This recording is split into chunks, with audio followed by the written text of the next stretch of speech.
Hello, everyone, and welcome to the Jeffrey Epstein Show. I'm your host, Bobbycapucci, and this is a morning update. We're going to start off this morning talking a little bit about Ghislaine Maxwell. There's a new piece out in page 6 of the Post, and it's only a few paragraphs long, so we're going to start with that. But what it is, it's Christina Oxenberg. She recalls thinking old pal Ghislaine Maxwell was a raving lunatic. And that sounds about right, because all I have to do is read about Ghislaine Maxwell, and I've come to the same conclusions. So I can't even imagine hanging around her and not formulating that same astute observation. Because, look, people like this, they can't wear their two faces all the time, right? These people, there's sightings of who they truly are behind their mask. And if you spend enough time with them, you will see who and what they truly are. Well, we're going to get into these few paragraphs here, and then we're going to pivot, and we're going to talk about the Prince of Punk-Ass's birthday again, and how the royal family thought it would be in good taste to post a tribute to him. Well, as you can imagine, that didn't go over so well with the people. People are absolutely roasting the royal family for their tone-deaf behavior, as they should. If you want to celebrate the prince, that's fine. That's fine. But do it in private. Get yourselves a cake from Baskin Robbins or Carvel or something, and have yourselves a little party, but a private one. The public does not want to see Prince Andrew's stupid-ass face anymore. Is that clear? How much more clear do we need to make it? All right, so this page 6 article was written by Cindy Adams, and the headline, Christina Oxenberg recalls thinking old pal Ghislaine Maxwell was a raving lunatic. More eyes are reading about Ghislaine Maxwell than seeing her. Now we hear from longtime, old-time friend, acquaintance Christina Oxenberg. And again, take it with a grain of salt. I've told you previously I'm not too sure about this Christina Oxenberg. She might be looking to just, monetize her small relationship with Ghislaine Maxwell. I'm not too positive, but we're gonna add it to the catalog anyway, and we'll see what's what. I remember it, 1997. Never forget it. We were alone, pacing around her living room, hands on her hips, the defiance of a champion gladiator. She said many things, all creepy, unorthodox, strange. I could not believe whatever she was saying was real. Stuff like, Jeffrey and I have everyone on videotape. And again, if Christina Oxenberg is to be believed, this is just another witness who has come forward and said that the whole place was wired up for videotaping. So, again, take it with a grain of salt. Christina Oxenberg, I don't know how reliable of a narrator she is. I'm not too familiar with her. She's only popped onto the scene, in my world anyway, during this case. So, again, if she's to be believed, what it does is it adds a little bit more meat to the bone. I don't have it in me to ask anything additional, like if she'd actually had the actual consent of those people she videotaped, or even who they were. I wish I had asked. At the time, I heard a lot of things, none of which had the ring of truth. In fact, I thought the woman was a raving lunatic, but I wasn't comfortable. I was keen to get away, and I figured the less I asked, the sooner I get out. I can't blame her for that. I mean, there's certain people, have you ever just been around somebody and they just had like this aura of like, I got to be away from this person? I've been around several people like that, to be honest with you, and I could tell that Ghislaine Maxwell would be one of those people that would just give me the heebie-jeebies being around her. She's just gross. Everything about her is gross. The way these people carry themselves is gross. The way they talk is gross. The way they think about other people is gross. And certainly their activities are gross. I have since told the FBI what I know. They asked if I'm willing to testify should it be necessary, and I said absolutely yes. All right, well, that's good. That means the FBI is still actively investigating. They're still gathering witnesses, and they've spoken to this Oxenberg lady, and they think she's credible enough to testify. Then I guess we'll have to go with she's being credible, right? I care that the women victimized as children are given some form of reparation. Maxwell's millions are a good place to start. Christina Oxenberg will serialize chunks of this in her Patreon publication, Secrets. Well, look, I agree. The millions of Maxwell, definitely a great place to start. Let's start with all of them. They should all pony up all their dough. All of their money should be seized as if this was a regular criminal enterprise.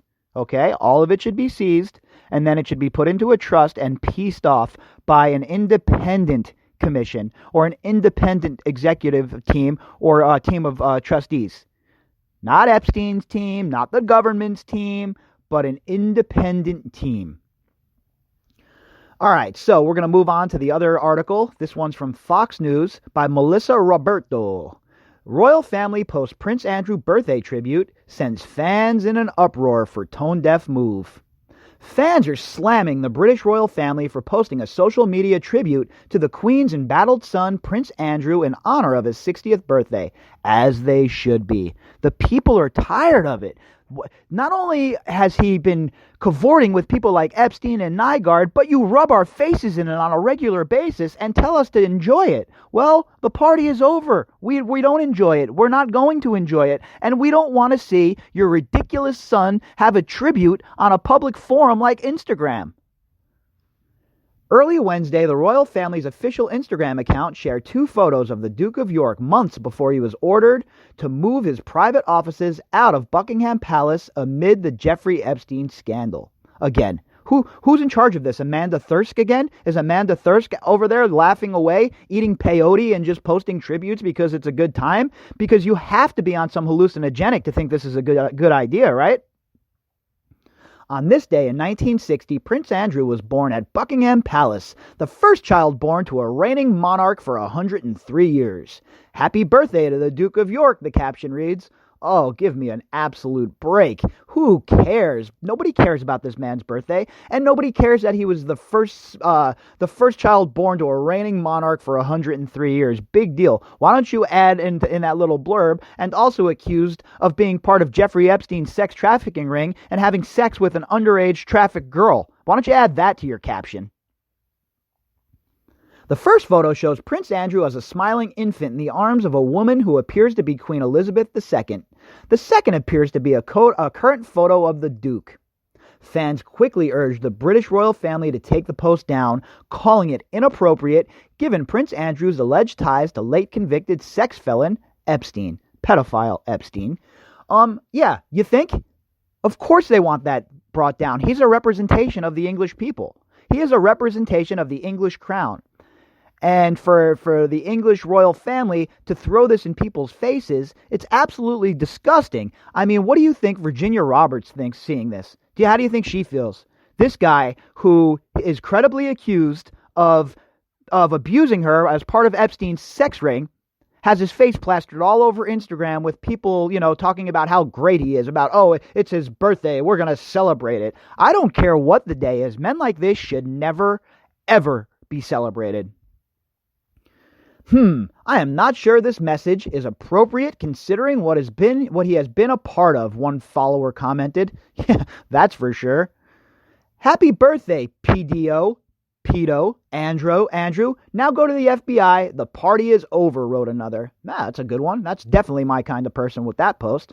As a birthday gift, go speak to the FBI, another comment reads. Quality. Another penned, all things considered, this post is a little tone deaf. A little tone deaf? That's the understatement of the day. This statement is as tone deaf as it's ever been. Okay? This statement is as tone deaf as Nick Andros from the book The Stand. The man who couldn't speak here. He couldn't speak. Remember Nick Andros? That's how tone deaf this is.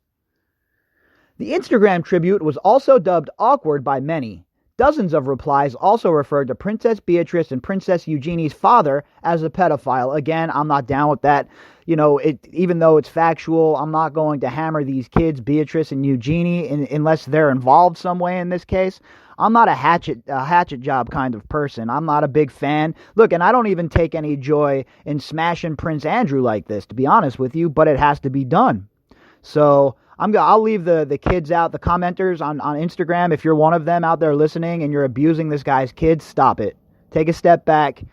Focus your ire on Prince Andrew if you'd like, but leave his children alone, please.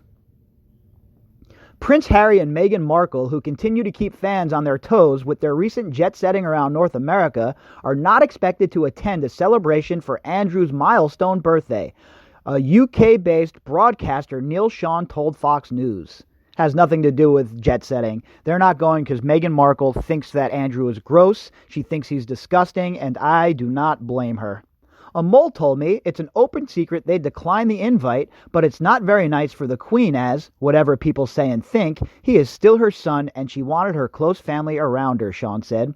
The reason given is that they already have commitments on the day, but also plan to send a gift, card, and a video message to be played at the party. Whatever. In January, authorities announced Andrew has refused to cooperate with federal investigators as they continue their probe into Epstein, who died in his prison cell last August. Now, I like the way they put that. Died in his prison cell. That's open-ended. It doesn't say it was suicide, and it leaves it up to the reader to decide what's what. According to the New York Post, Manhattan U.S. Attorney Jeffrey Berman told reporters at a news conference outside Epstein's former Upper East Side residence that federal prosecutors reached out to Andrew and have been struggling to get the prince to agree to sit down with him. Well, maybe the FBI should have sent a cake, right? And put like an agent, a very good-looking young female agent inside of the cake and tell him that it's like, some sort of stripper or something. And when she pops out of the cake, she can arrest him. That would be an awesome birthday present. Andrew is accused of having sex with one of Epstein's main accusers, Virginia Roberts. She claims she had sex with Andrew 3 times, including when she was 17. The Duke of York has denied all claims. Folks, it doesn't get much more ridiculous than this. We have Prince Andrew, who is utterly shamed at this point, still getting public acknowledgement of his birthday on Instagram by the royal family. It just goes to show you what I've said from the beginning. The royal family truly does not care about these survivors. They don't care about the people who were abused by Jeffrey Epstein, and they don't care if they get justice. They care about their public image, and they care about making sure that they can consolidate power. And again, this is an error, I think, for people that are so worried about their public image. For them to continue on this path, it's gonna lead to bad things for them in England. The people are already sick of it. The emails I get from people who live in England, these people are sick of this archaic monarchy. And then for them to flaunt Prince Andrew in everybody's face and rub everybody's face in this, it's not going to turn out well. And it's just adding fuel to the fire for the horrible start to the year for the royal family as a whole. Now, Prince Andrew, on the other hand, it's more than optics with him. Prince Andrew is actually, literally, the Prince of Punk Asses. That's his new name for me, the Prince of Punk Asses, because there's nothing about this guy that I respect. Nothing. I don't care about his service in the Falklands, flying a helicopter, getting shot at with revolvers. I don't care about any of it. This man has done nothing to note. He has done nothing with his life. He has done nothing with all of the luxuries he's had, with all of the privilege that he has had. He has done nothing to make this a better world. And that, my friends, makes me agitated. And that, my friends, is disgusting. Imagine being this man and using your power to hang out with people like Epstein and Nygaard and the oligarchs. Just think about that. What sort of person is Prince Andrew? And does he truly deserve public recognition of his birthday by the royal family? Well, I certainly don't believe so, and seems like everybody out there listening to this podcast doesn't believe so, and pretty much the whole island of England at this point doesn't believe so. I guess it's only the royal family who thinks that it's okay. Well, I have a funny feeling that the royal family in general's time and days are numbered. I believe we're witnessing a monarchy in its death throes, and I believe what's going on right now is only going to accelerate that very quickly. All right, everybody, if you would like to contact me, you can do that at bobbycapucci@protonmail.com. That's BOBBYCAPUCCI@protonmail.com. And if you enjoy the content and you want to help support the podcast, you can do that by clicking on the GoFundMe link inside of the description box. All right, everybody, I will be back later on tonight with the usual daily drop. Enjoy your day, everybody, and guess what, Prince Andrew? F you, Prince of Punk Asses. I hope your birthday is absolutely horrible, and I hope you get food poisoning from whatever food they serve you.